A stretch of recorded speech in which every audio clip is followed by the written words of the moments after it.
माननीय सभापति जी,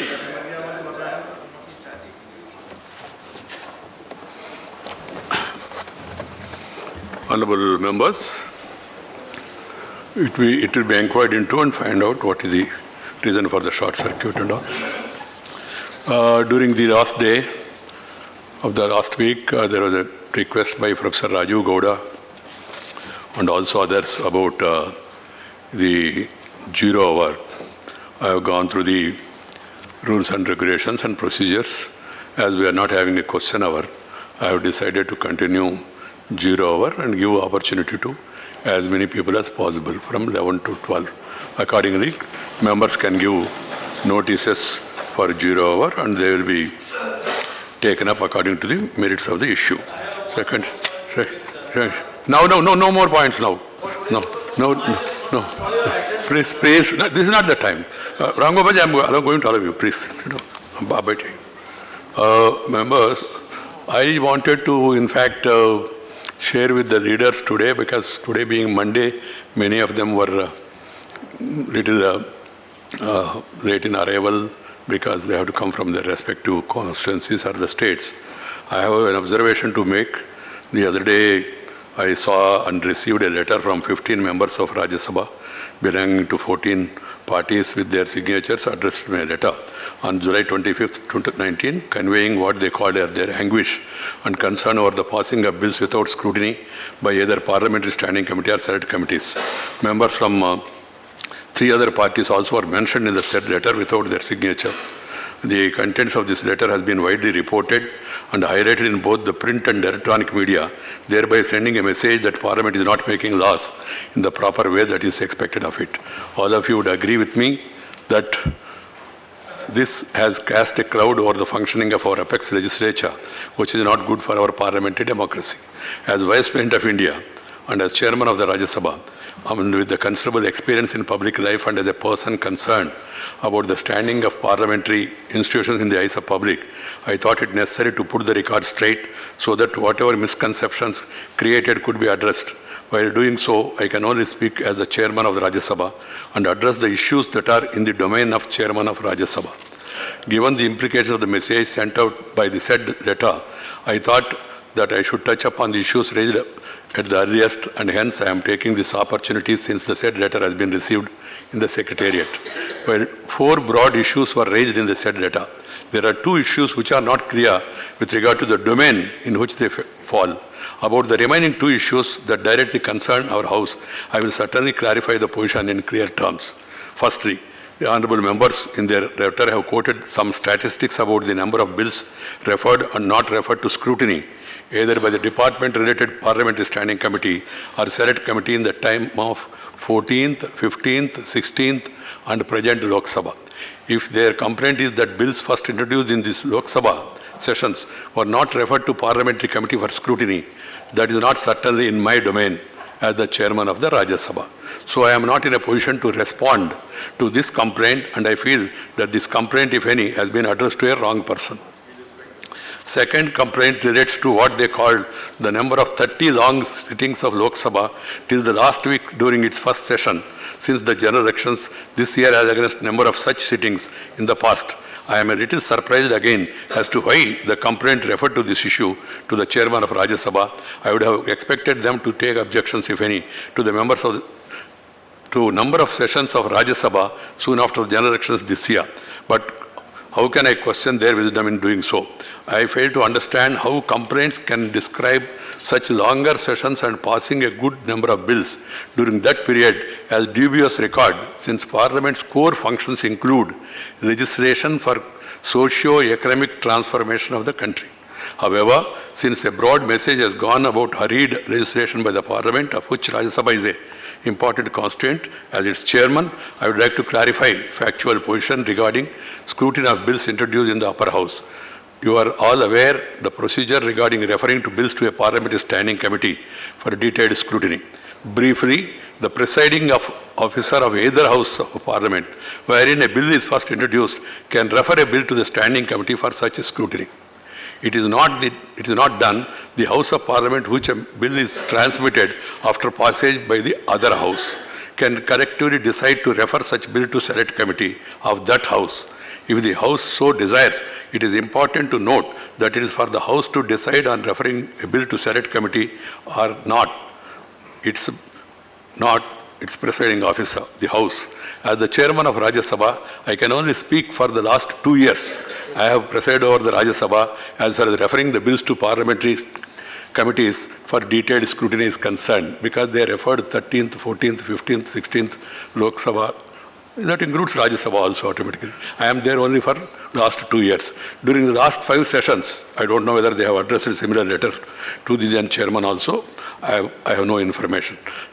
During the last 5 sessions that I have presided, that is 244th to 248 sessions, 10 bills have been first introduced by the government in Rajya Sabha. I am happy to inform you that as chairman of this August House, I have referred 8 of these 10 bills to the respective department-related standing committees, though it is not mandatory to do so. It is advisable at times, that is the wish of the members also. The other 2 bills were not so referred, related to inclusion of some more groups in category of scheduled tribes, as they do not warrant a detailed scrutiny by standing committee. And I am just reminding the members that those 2 bills, without discussion, unanimously were approved by the House with the consent of all of you. So there is no justification in sending them.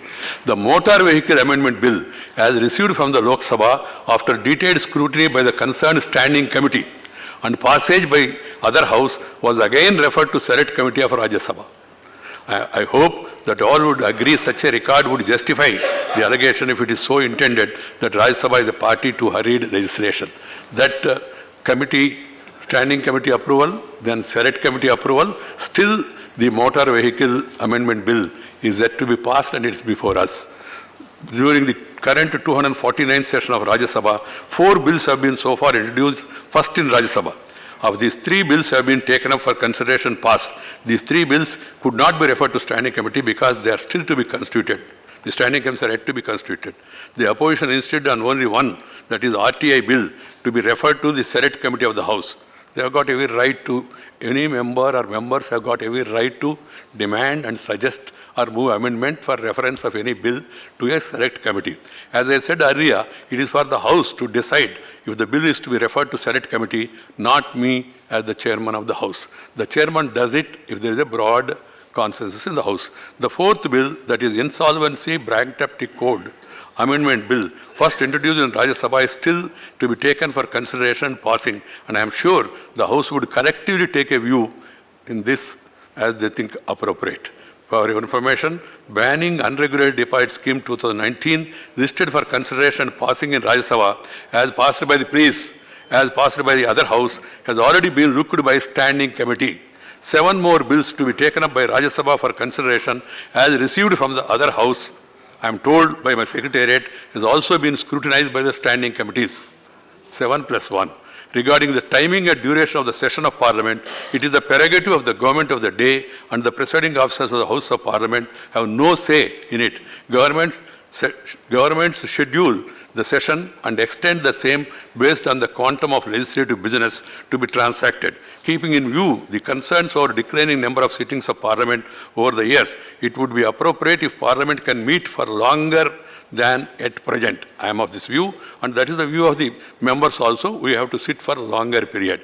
But once I took it up for information with the government, they told us, sir, first utilize the time that is given in a proper manner, constructive manner, then there will be definitely, then there will be definite praise. Then there will be definitely a case for extension of the session or for longer duration of the sittings of the House. That was the initial response.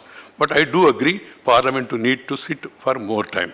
The third concern voiced about not giving members of Rajya Sabha adequate time under Rule 95 to oppose the amendments to the Protection of Human Rights Amendment Bill that has been passed during this session.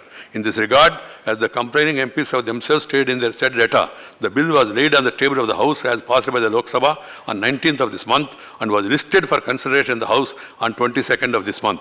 This gave sufficient time for the honourable members to go through the bill. On the day of the consideration of the bill, when members have brought to my notice that there were 2 non-working days, though I don't go by the agreement, that argument, all days are working days as far as we are concerned, and we also work and you also work, and then studying it in the home, that do not require any special this thing, that is your choice. But I do see a point, giving notice that requires a working day. And though now it is online, any notice can be given online. That is the main line as on now. And you can use the online as and when you want to send the notice to the House also. So I have allowed the members to submit their notice of amendment till the midday. Rules of business of the House do permit the chairman to accord waiver for both the government and the opposition, and that's what I did. There has been no violation of any rule in this regard. Such a waiver, however, is given very sparingly by the chairman within the provisions of the rule of the House. I am aware of it. The fourth and important complaint is about alleged smothering of the voice of the opposition in the Rajya Sabha. In support of this allegation, some honorable members have raised their letter, inadequacy of short duration discussion in the House. In support of this complaint, the members have referred to what they called long-standing convention of having one such short duration every week. Dictionary meaning of smothering says it is killing someone by covering their nose and mouth so that they suffocate. That is the dictionary meaning of smothering. Given the implication of the seriousness of this complaint, I have asked the Secretariat to verify the facts regarding the convention of having one such discussion every week during the session. The publication of Rajya Sabha statistics information 1952 to 2013 has information about such short duration discussion taken up year-wise for 36 years between 78 to 2013. The trend of such discussions revealed contrary to what the complaints have asserted in their letter. For 16 of these 36 years, Rajya Sabha took up short duration discussion in the range of 1 to 5 in a year. Only one such discussion was taken up in 1984. That can be an exception of that year. For another 14 years, such discussions were taken up in the range of 6 to 8 per year. Since there are minimum 3 sessions of Rajya Sabha every year going by the above data, short duration discussion taken up in Rajya Sabha during the 30 years was less than 3 per session. This does not support the contention that by convention one such discussion is taken up every week during the session of Rajya Sabha.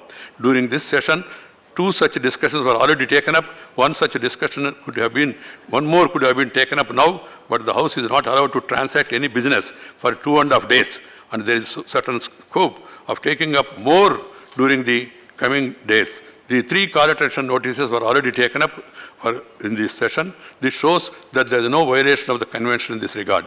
This empirical evidence goes to prove that the complaint of smothering the voice of opposition in Rajya Sabha does not stand scrutiny. But at the same time, I do agree that there is a need to have short duration discussions and also call attention notices to the extent possible in the House frequently, so that the current issues which could not be discussed in normal circumstances can be taken up in that. But to make a charge that about this word, the word I am not also very familiar about that. I hope all of you would appreciate the concern and anguish with me which I am responding to the issues raised by the members. I am happy that about what they said in the letter I quote, any attempt by the government to undermine the privileges of members, the rules established in conventions will diminish the role of the Council of States as envisaged by our founding fathers.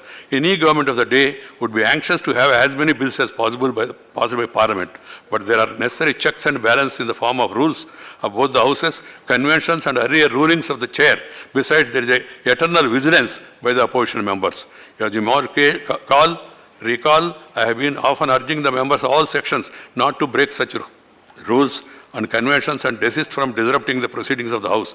During the discussion on the RTI bill in the House last week, ignoring the rules and conventions, some sections of the House insisted on voting first, resulting in prolonged pandemonium in the House. This could have been clearly avoided. On the last day of the previous session, I presented a report to the people of the country about the functioning of Rajya Sabha 2014 and 19. I have given the details. 40% of the valuable time has been lost due to disruptions in the upper house.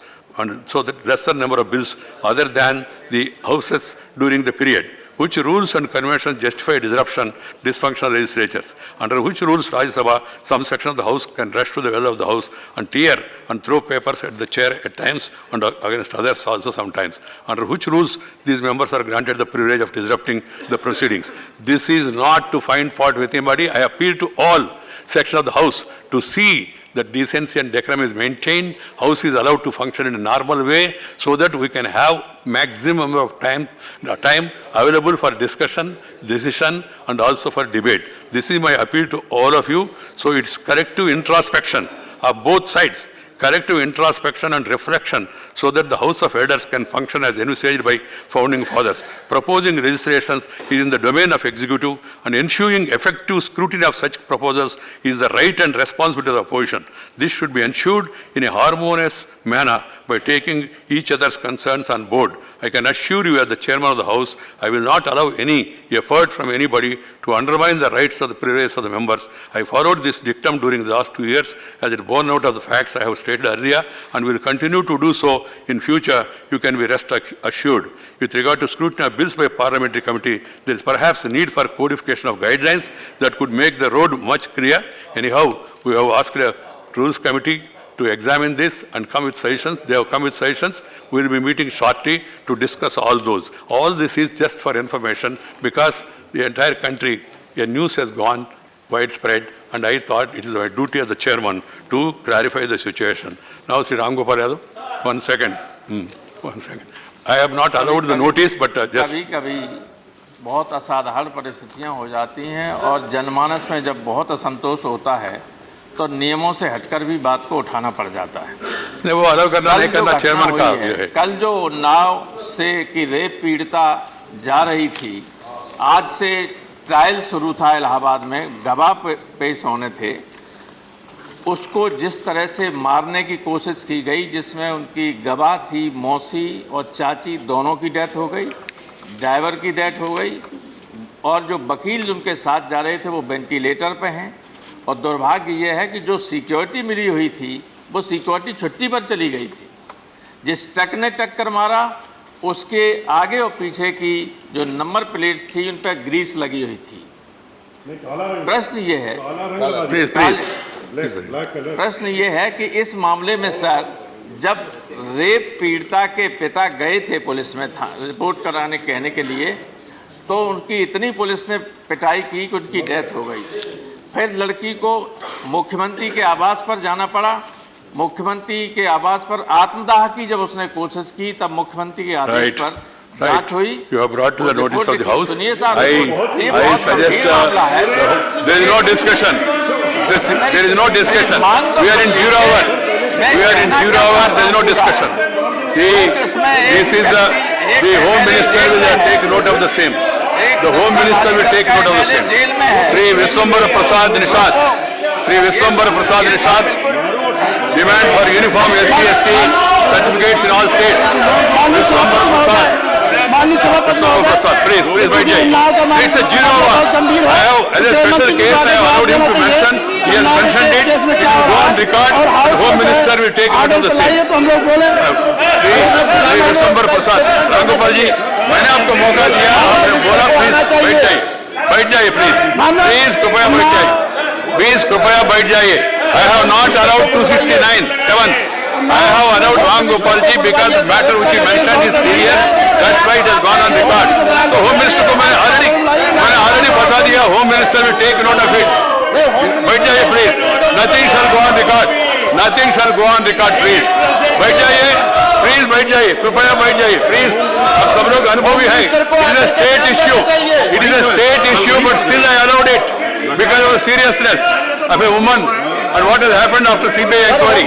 And Ram Gopal ji has highlighted that has gone on record. Please understand true justice. If you don't want to hear further, then I leave it to your collective wisdom. Please बैठ जाइए। I have already told the government to take note of the same. He has made out the issue. बैठ जाइए। Others also can associate. Please बैठ जाइए। Nothing else will go on record. Nothing else will go on record. वकील भी सुरक्षित है, वकील भी था। श्री विश्वम्भर प्रसाद, आर यू प्लीज? भाई क्या करूं? आपका रोकिए, आप अनुरोध करिए, आप अनुरोध करिए। श्री विश्वम्भर प्रसाद, nothing is going on record. Other than Ram Gopal ji has said, nothing is going on record. Please. House order में नहीं है, नहीं जा रहे, लाइव टेलीकास्ट भी नहीं हो रहे। लाइव टेलीकास्ट में नहीं हो रहे, क्यों? उन्नाव का मामला बहुत गंभीर है, गवाह मर रहे हैं और श्री विश्वम्बर प्रसाद निषाद, वेरी